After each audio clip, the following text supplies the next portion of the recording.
सुंदरी के स्थान पर जल क्यों चढ़ाया जाता है? क्योंकि भगवान शंकर की सबसे छोटी लड़की जो है वो अशोक सुंदरी है। और ये जो छोटी लड़की है अशोक सुंदरी, ये नारी को अखंड सौभाग्यता का वर प्रदान करती है। कौन सी नारी को? किस नारी को अखंड सौभाग्यता देती है?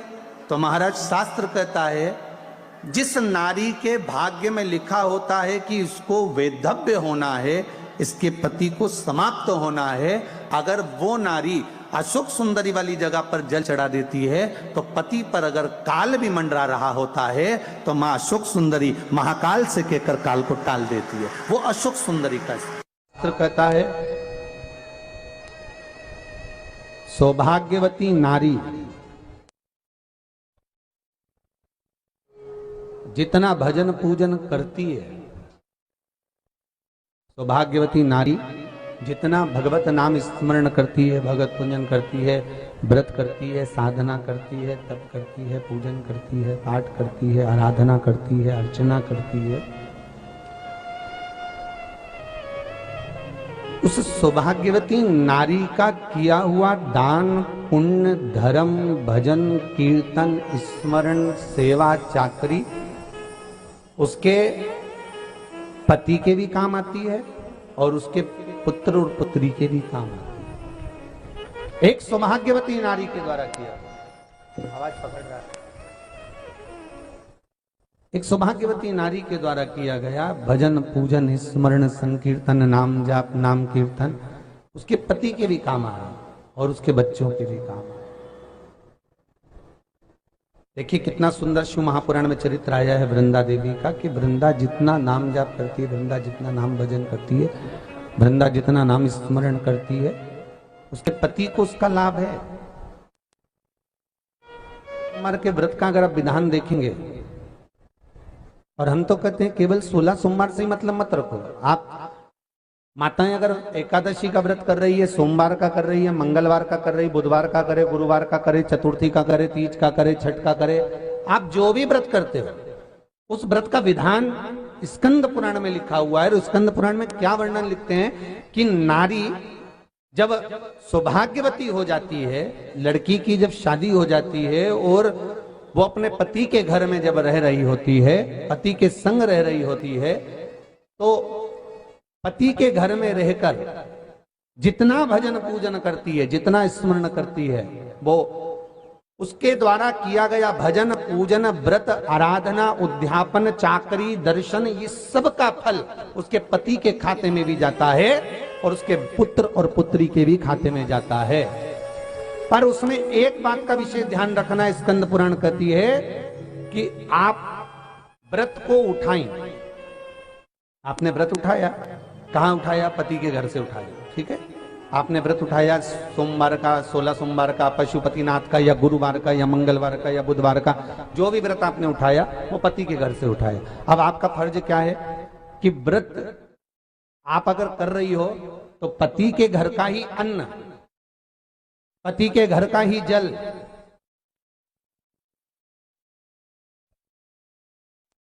पति के घर का ही सुख आनंद महाराज हमको प्राप्त हो।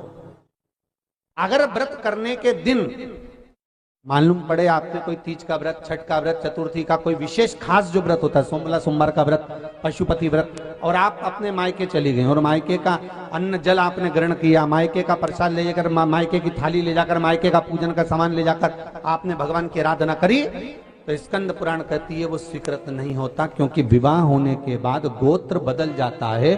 उस गोत्र का अन्न चाहिए, उस गोत्र का भाग चाहिए।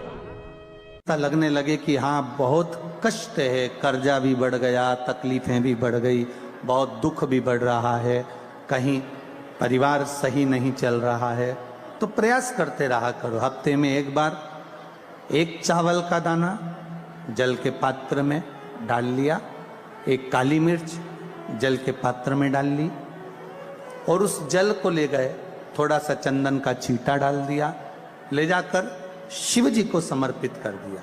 शंकर को जल चढ़ाने के लिए 5 स्थान हैं जहां शिव को जल चढ़ाया जाता है और शंकर उस जल को स्वीकार करते हैं, जिसको पंचगंगा कहा गया। 5 स्थान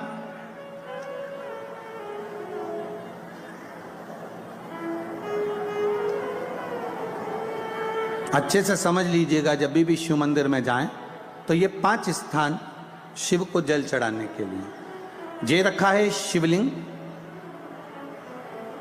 गोल जलाधारी, ये चरण जहां से पानी नीचे की ओर जाता है। शंकर भगवान के 13 बच्चे हैं, 13 की 13 बच्चे, शिव जी का संपूर्ण परिवार, 33 कोटि देवता, 64 योगनियां, सब शिवलिंग के आसपास में।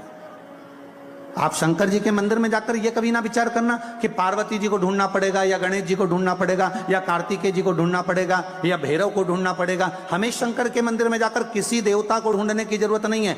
जहां शंकर भगवान का शिवलिंग रखा हुआ है वो माता जी का हस्तकमल है, माता पार्वती जी का स्थान है। जहां शिवलिंग रखा है वो शंकर भगवान है।